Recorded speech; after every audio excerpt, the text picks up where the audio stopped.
The Arizona Cardinals started checking some boxes yesterday. Was it sexy? No. Was it necessary? Absolutely. Let's discuss. You are Locked On Cardinals, your daily Arizona Cardinals podcast. Part of the Locked On Podcast Network, your team every day.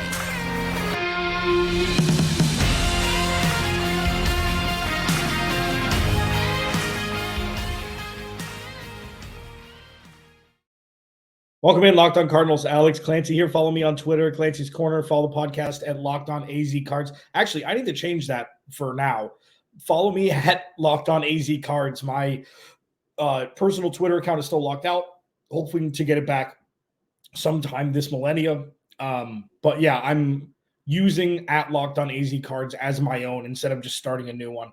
I think it's unnecessary. So yeah, follow at Locked On AZ Cards. Please go to the YouTube channel, search Locked On Arizona Cardinals. Hit that subscribe button, turn notifications on. It's going to be a wild week. It's going to be a wild offseason. Even during the quote-unquote slow times, it's going to be wild. We are in unchartered waters for the Arizona Cardinals because we don't know what the hell is going to happen. We have no idea what this roster is going to look like. You can trust Monte OReilly to do the right thing more than not. You can trust him to draft well with the bevy of picks the Arizona Cardinals have. We just need to see it play out. And obviously, we are in the tip of the iceberg here, going through just the first day of legal tampering. Free agency hasn't even started yet. And yesterday was fun. I discussed on Thursday of last week. If you haven't checked that out, listen to that podcast. I did a segment on, this is it's funny. One of my former associates, Jody Ayler from Fox Sports 910, did almost an identical segment on Friday that I did, talking about how the floor is raising this offseason. The talent level is going to rise, obviously, but it's more about the floor rising than the ceiling rising. And it's something that, some may be upset about, like, oh no, I can't wait another year. The Cardinals need to have a top-tier lineup now. It's just not how things work, especially when you're completely rebuilding a dysfunctional organization from the ground up. And we don't know if it's going to work. All that we know is that Monte OReilly is positioning this team to succeed. That's it. And while it seems like a cop-out and seems like just a general statement without any sort of real roots in truth, because we haven't seen it yet, that's what it is. And it's something that I've come to terms with. It's something that, because, every day, as you know, that I've screamed from the mountaintops. If you listen to me when I was with NBC Sports, if you listen to me when I was with Fox Sports 910, in Phoenix, it's just doing the small things right and not overcomplicating things, drafting well, signing free agents as a compliment, but not as the driving force for talent on a roster. It's been the same thing for the last decade, and this is starting to feel a little bit different. That's all I'm acknowledging. And also, I've been in a huge rush to get rid of the last regime. I was like, why is this still happening? Why is this still happening? And it seemed like I was rushing the process, like, okay, get somebody new in, make all the changes right away, and then go. I've kind of, I turned 40 this past year, and I think maybe I've just calmed down a little bit. Not a lot. I mean, let's be honest here. But this process is going to be slower than a lot want it to be. And I'm going to get deep into the 4 signings from yesterday, or the 4 pending signings, because it's legal tampering. But I think a hard reset here, which I do from time to time, especially when we hit the next chapter of the offseason. The hard reset is necessary for a couple of minutes here. This is going to be slower than most people want it to be. That's not to say they won't compete at a high level in 2024. They will. This slower process is wrapped in this sugar coating of the draft. I've had Brad Spielberg from Pro Football Focus. I've had Trevor Sikkema from Pro Football Focus on in the last couple of weeks. 2 of my really good friends in this business, 2 of the smartest guys I know. They both love Monte OReilly. They do this for a living. It's not just the numbers. It's about draft. These guys are both very, very smart. Trevor is the lead draft analyst over Pro Football Focus. Brad is a genius, not only with salary cap, he's a contributor to overthecap.com. He writes great free agency articles, and he does his draft stuff also. They both love what Monte OReilly did last year, both in free agency, which wasn't much, and during the draft, and them positioned to succeed in the 2024 draft is something that has those two guys salivating, because Monte OReilly wants to build through the draft. That's how competent and functional teams do it. And you add compliments, and then you build enough base. If you want to have a splash signing or two that the Cardinals most likely will have in 2025, when they'll have so much money, they'll probably have top 3 cap space next year. Most of the contracts in 2025 will just be on rookie scale contracts, aside from Kyler Murray. They're going to have a lot of money to spend. So right now, when we're looking at this free agency class, just because a player is a top player at their specific position doesn't mean they're going to be worth the money that they're given. Christian Wilkins, just for context, Christian Wilkins was given more money guaranteed than all 4 of the guys they signed yesterday combined, with like $15 or $20 million to spare. $15 million to spare, I think. $20 million to spare. Insane. And yes, Christian Wilkins is probably the number one, aside from Chris Jones, free agent in this class. But the Cardinals need depth. They need veteran. They need guys who have played. They need guys who have, 3 out of 4 of the guys that were signed, I'm going to get much more in depth into this. 3 out of 4 guys that they signed yesterday, pending, haven't missed a game in the last 2 years. And while the 2 defensive tackles are rotational pieces, I've got some intel, inside info about both of those guys. Some good, some not so good. The Cardinals need rotational pieces. They need is what I call it the shrubbery. So the roses are the young players, the young studs, so they can thrive. And so they can learn from guys who have played in this league for more than a minute. The Cardinals struggled for a long time because rookies didn't have the impact veterans necessary to be able to coach them along the way on the field. Perfect example was J.J. Watt with Zach Allen. Perfect example.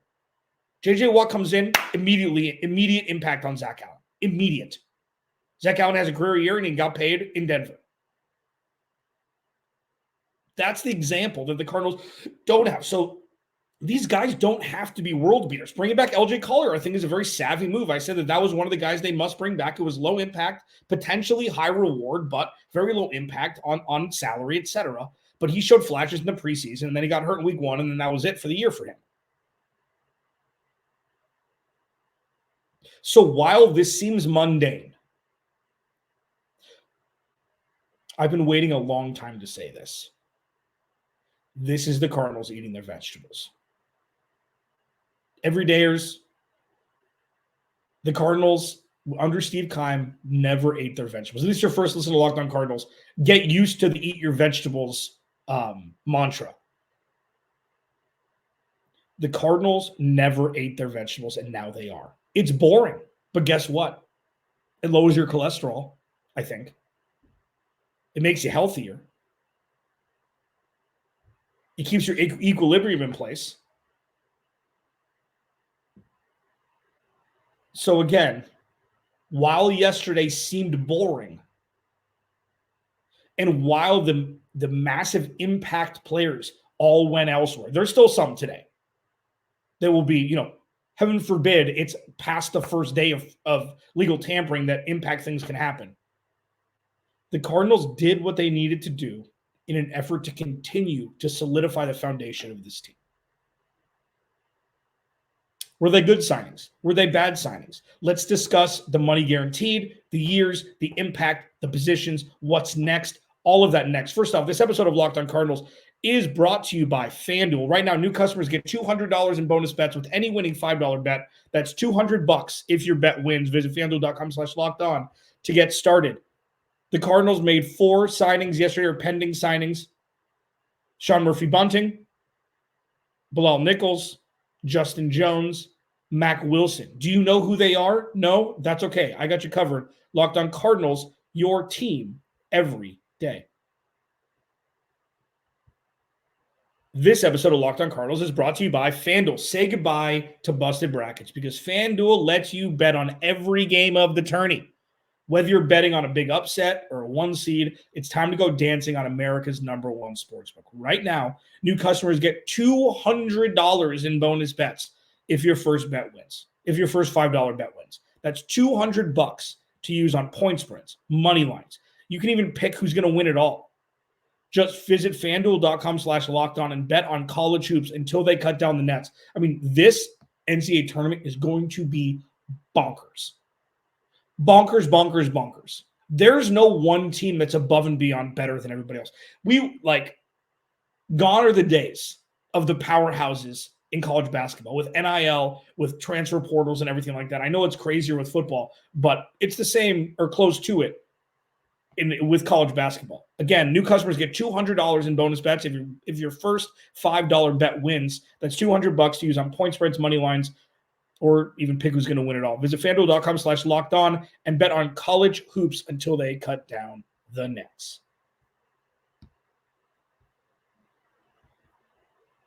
All right, Locked On Cardinals, your team every day. Alex Lancy here. Please go to the YouTube channel, search Locked On Arizona Cardinals, hit that subscribe button. Subscribers are going up, man. I really appreciate it. This is something that I've been doing since 2017. I think the platform started in 2016. I took over shortly after. Been in sports radio for since 2011 here in the Valley, and this is by far the most important job I've ever had, the one that means the most to me. And I appreciate everybody, whether you've been here since day one, where I was still really trying to get to learn the podcast game. I was used to doing long form. It's like writing 100 words when you're used to writing 2,000. Hosting and producing 4-hour morning drive radio shows, doing it in 30 minutes on one topic every day. It was a learning curve, but now it's hit our stride, and I couldn't be happier. And thank you for being here along the journey with me. So the Cardinals have 4 signings from yesterday. Sean Murphy-Bunting, corner, drafted by Tampa Bay in 2019, had a 1-year prove-it deal with Tennessee last year, played 14 games, signed a 3-year, $25 million with $17.5 million guaranteed. This is a good signing. I talked to Tyler Rowland from Locked On Titans, also my co-host on Locked On NFL Thursday that I do with him every Thursday, talking about the entire NFL. If you want to check that out in 2 days, that's always fun. You can check that out on YouTube, wherever you get your podcast. Talk to him. He said a couple things. One, he likes to hit people, and that's something that the Cardinals need from a corner. We haven't really seen that. Patrick Peterson didn't like to hit people. Byron Murphy didn't really like to hit people. Budda Baker, Jalen Thompson, they like to hit people. Garrett Williams likes to hit people. Patrick Peterson, Byron Murphy, the CB1s the Cardinals have had, or whatever, like de facto CB1s they've had over the last couple of years, didn't like to hit people. Sean Murphy-Bunting does. That's good. He's more of a man outside cover corner than a zone guy. So it seems they're most likely going to play him outside and move Garrett Williams into the slot. But big, strong, likes to hit, good on run defense, good on open tackling, and $17.5 million guaranteed for a 3-year contract is an absolute steal for the Cardinals. Now they just need to hit on that CB1. We'll see if it's going to be through free agency or through the draft or both. Bilal Nichols, $17.5 million guaranteed over 3 seasons. He came over from the Raiders, drafted by the Bears in 2018. I believe he's going to be 28. I talked to your boy Q from Locked On Raiders. He said he's a rotational piece. He's not going to blow your mind, but he's a good rotational piece. He's great for the locker room. He's a big dude, and the Cardinals need beef up front. They need beef up front. He's had a couple sacks. It's not world-beating, but if the Cardinals are going to draft a rookie that they're going to plug and play in the interior of the defensive line, you're going to need rotational pieces. Okay, they've got LJ Collier, who's going to be fine on the end, and depending on scheme, if it's going to be 3-4, if they're going to rotate, Jonathan Gannon doesn't have a scheme. He's got a base defense, but he doesn't really have a scheme specific. He will see and he said this in his introductory press conference. He's going to see the opposing team that they play, what kind of offense they run, where their skill position players are, and he'll adapt. So rotational piece, and you see 17.5 mil guaranteed over 3 years. That's like less than 6 mil a year. It's nothing. The salary cap just went up. It's higher than it's ever been. Okay. Look at the actual, like, Christian Wilkins got $85 million guaranteed. I know you're not comparing these two directly, but these are very team-friendly deals. He's fine. He's a rotational piece, and the Cardinals need elevation and depth in their rotational pieces. That's what depth is. Justin Jones, coming over from the Bears, $19.75 million guaranteed. This one, I talked to two people that I trust. They'll remain nameless, but they're, closer to the Bears organization, and they don't work with the Bears, but they follow the Bears very closely, and they're bigger names in this business. Not a great look. Weren't fans of this signing by the Cardinals. They know more than me. I haven't dug deep into the film yet. I mean, it happened yesterday. I'm trying to keep my head on a swivel. I don't know when the hell to record this damn podcast because I don't want to miss something. Oh, I would give my disclaimer. If something happens after I post this, I'm not a mind reader. I can't tell the future. You will get it tomorrow. Okay. Like, this is just, I waited and I didn't know when to record. I don't know if I had to wait till later today. I thought doing it this morning to recap yesterday's was best. So just bear with me. Okay. Not the best signing, but for the money. But again, $6 million guaranteed.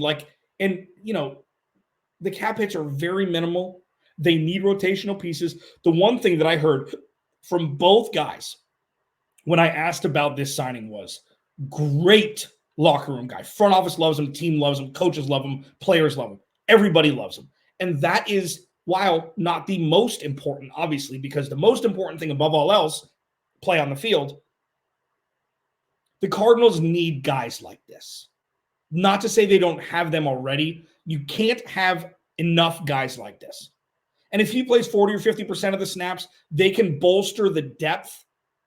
You can add guys who have played meaningful snaps for injuries instead of just, bringing somebody up from the practice squad who has no business playing in the NFL. That's where the leg up is here. That's where the level up is here. And while he may not be the best, he wasn't graded very highly on Pro Football Focus for 2023. He hasn't missed a game in 2 years. Important.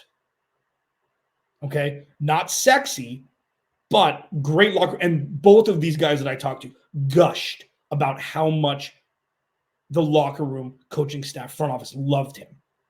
I mean, that covers up some cracks in the actual talent level and really complements things because, the Cardinals need guys like that. And then finally, Mack Wilson, he signed a $12.75 million deal for 3 years. The guarantees for all of these are kind of weird. Like, on over the cap, it's a little bit different. So if you see the numbers, like $1 million or $2 million different for guarantees, I tried to find the best ones. I went with what I found initially for the initial report. But they're in the vicinity. Like, obviously, there's nothing that's going to add $10 million in guarantee. I couldn't find, and I don't think anybody, the actual guaranteed money. There are incentives. There's a couple $1 million in incentives for Mack Wilson's contract. But irrespective of that, even if the 12.75 was guaranteed, that's only $4 million a year. Play with the Patriots. Okay, they had an above-average defense, especially with the offense that they had to, combat. Because their offense has been terrible the last couple of years. The interesting thing about Mack Wilson is he started as an off-ball linebacker, but he split his snaps last year between off-ball and then off the edge. So it'll be interesting to see what the Cardinals do, where they put him, because they need help with pass rush. And he's actually he's good in coverage too. It's one of his strong suits. So I'm not exactly sure what they're going to do. Like, here's the thing. I'm going to tease with the what's next. I can't get out of my head how good Patrick Queen would look in an Arizona Cardinals uniform. And I know that it goes against everything that was just discussed. Everything about spending the money. But I just can't get my head. I just can't. I can't get it out of my head, because if you want to move Mack Wilson to the outside off the edge, you bring Patrick Queen in, and you have Patrick Queen and Kazir White as the heartbeat of your defense with that pass rushing Patrick Queen would be incredible for this team. Anyways, it'll be interesting to see what they do with Mack Wilson. We'll see a lot more through the draft. If they draft a guy like, Chop Robinson at 27, edge rusher out of Penn State who had an incredible combine, or if they choose to go pass rusher in the draft at 27 or in the second round, you'll see him move to the off-ball spot, or you just move him outside, or you kind of flip-flop him back and forth. All in all, the 4 signings, again, while not sexy, were necessary to start to bolster this roster. Sean Murphy-Bunting was probably the most impactful one because they bring some veteran talent and a guy who's not, 27, 26? Like, that's still in the middle of prime for corners, especially now. And you need guys like that. He won a Super Bowl. He made another deep run in Tampa Bay. So the dude's had experience. And for Garrett Williams, and if they draft a corner in the first round or second round or even third round, they bring in another young guy, it's going to be invaluable. And also, the cornerback room is already better than it was last year with that signing, which is wild. What's next? What are the Cardinals target for the rest of the week? And then on into, when things dissipate, on and on through free agency. We'll discuss that next. Locked On Cardinals, your team every day. This episode of Locked On Cardinals is brought to you by BetterHelp. A lot of us spend time, wishing we had more time. The question is, time for what? Like, if time was unlimited, what would you use it for? With me, I work 15, 16 hours a day between both gigs. And I love every second of it, but, I kind of wish that I would have a little bit more time, and it's on me to find more time and maybe work a little bit more effectively. And the best way to squeeze that special thing into your schedule is to know what's important to you and make it a priority. And therapy can help you find what matters to you so you can do more of it. If you're thinking of starting therapy, give BetterHelp a try. It's entirely online, designed to be convenient, flexible, and suited to your schedules. You just fill out a brief questionnaire to get matched with a licensed therapist and switch therapists at any time for no additional charge. Learn to make time for what makes you happy with BetterHelp. Visit BetterHelp.com/lockedon today to get 10% off your first month. That's BetterHelp, HELP.com/lockedon.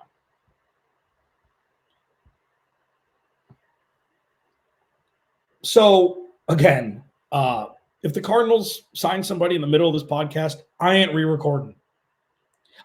Because here's the thing. It's not, I've done it multiple times before. This is such a hold on to your hat, Sally situation. It's like, I have no idea what the hell's going to happen. So if there's a signing right in the middle of this, you get to wait until tomorrow. I think doing it in clumps instead of trying to catch back up over and over and over again is a fool's errand. Because trust me, I've tried it and I failed miserably.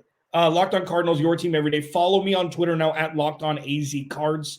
My Twitter's still locked out. Please go to the YouTube channel, search Locked On Arizona Cardinals, hit that subscribe button. If you'd like to go leave a review, Apple Podcasts, Google Play, wherever you get your podcast, I appreciate it. I just love having you here, and the reviews are a bonus. They're just a bonus. So, Cardinals made 4 signings, all of which, if you add up the guaranteed money, were less by a chunk than Christian Wilkins' $84 million guaranteed that the Raiders gave him. Raiders don't have a quarterback. Just be happy that Max Crosby and Christian Wilkins aren't in the NFC West. The one thing that I've harped on and off between the Super Bowl ending and now is the Cardinals' need for a backup quarterback. And it's not that it's funny, because I was big time, Clayton Tune should have started.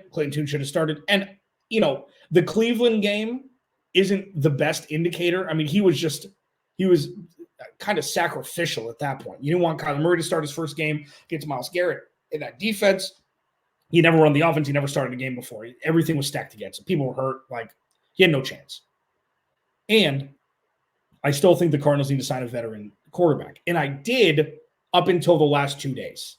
The 2 guys that I had targeted for the Cardinals were Tyrod Taylor and Jameis Winston. Tyrod Taylor signed a big deal for a backup quarterback with the Jets. I think it was 2-year, $12 million or something like that. It was over $10 million as your security blanket for Aaron Rodgers. If he comes back, if he's not totally right, I'm sure he will be. But He's a plug-and-play guy. And then Jameis Winston just signed this morning. So the Cardinals, this is one thing that the Cardinals can't do, nor any other NFL team can afford to do anymore, is lose 80% of the production if your starting quarterback gets hurt. And this isn't Kyler Murray-centric. This is anybody. Sam Darnold just signed a $10 million deal with Minnesota. He was another guy that I had fringy if he was going to be a backup. But the backup quarterback market is really starting to dwindle. And I don't know if the Cardinals are going to draft a quarterback. I don't know. And this isn't to compete with Kyler Murray. But you can't lose 80% of the production if your starting quarterback gets hurt. You just can't do it. It can't happen. It can't happen. So just like with running backs by committee, instead of it being like 60-40 or 65-35 for RB1 and RB2, you need that extra 30 or 40%. Like you maybe you can lose half your production and you can run the ball and you can play good defense and things like that, maybe win a couple games with your quarterback out. But for sustainability, it's not feasible. And I just don't see Clayton Tune being the guy who can just be thrust into action. And, maybe like Monte OReilly has said that they're going to give him every opportunity to start. Doesn't mean he's going to if Kyler Murray goes down. You obviously don't wish that upon anybody, but that's still a target that I think the Cardinals need to address this offseason. It doesn't need to be immediate. Another one that does need to be immediate, both of these are running back and wide receiver. And these are very, very low impact signings. 1 year, $2 million, 1 year, $3 million, 1 year, $5 million. Hollywood Brown, if he wants to come back for 1 year and $6.5 million as a prove it thing, I think it's a no-brainer to do. Because he's not going to be the focal point. Because he's not going to be, an $18 million a year wide receiver, and you're just dumping money. It's very, very different looking at a wide receiver who's making $7 million a year for production and $18 or $20 million a year for production. So I think that would be a no-brainer. Maybe that'll check that box. And then you draft Marvin Harrison Jr. at 4 and you're off to the races with Michael Wilson, Greg Dortch, Hollywood Brown, and Marvin Harrison Jr. and Trey McBride. Tight end. Another low impact. They need to bring in another pass catching tight end.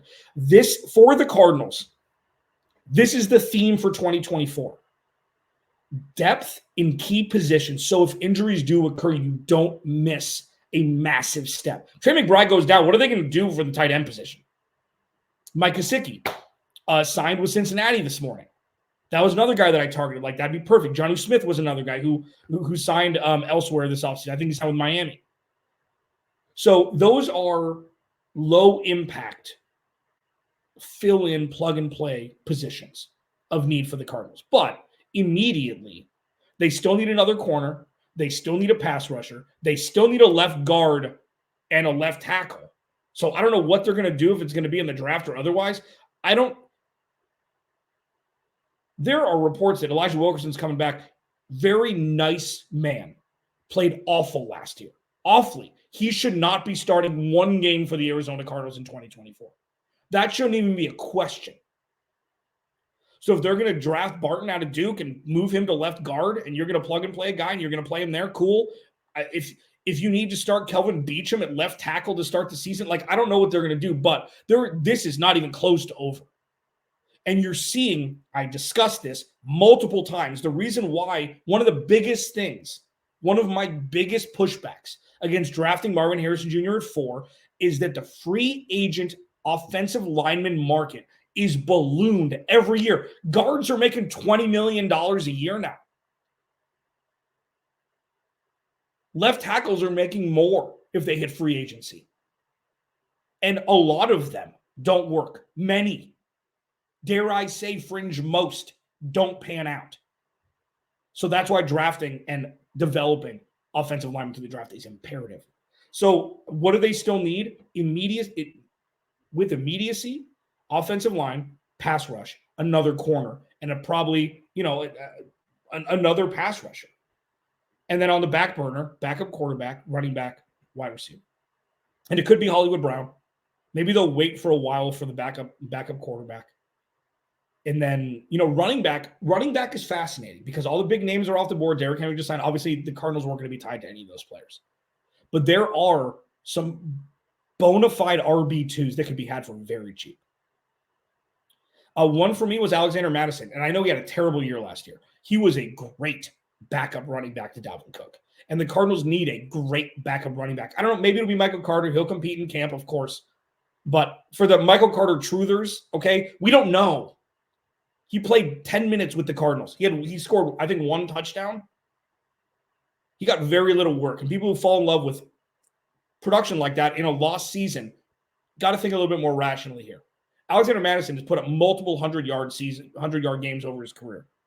And I think with a pressureless RB2 role who can be put into action if James Conner does get hurt or misses some time, I think it would be a good starting point. But there are a bevy of running backs that still need homes. And I think the Cardinals could get him at a price that would benefit them. And again, the goal of this entire season, or this entire offseason, level up the talent, level up the floor. It's not about shattering that glass ceiling. It's just about leveling up the floor and then implementing these young, ready-to-play players from last year's draft and this year's draft to build out what's called a deep roster in the NFL. Novel concept. The Cardinals are well on their way to fulfilling it, though. Alex Lancy, Locked On Cardinals. Remember, without you, there is no me. I'll talk to you tomorrow.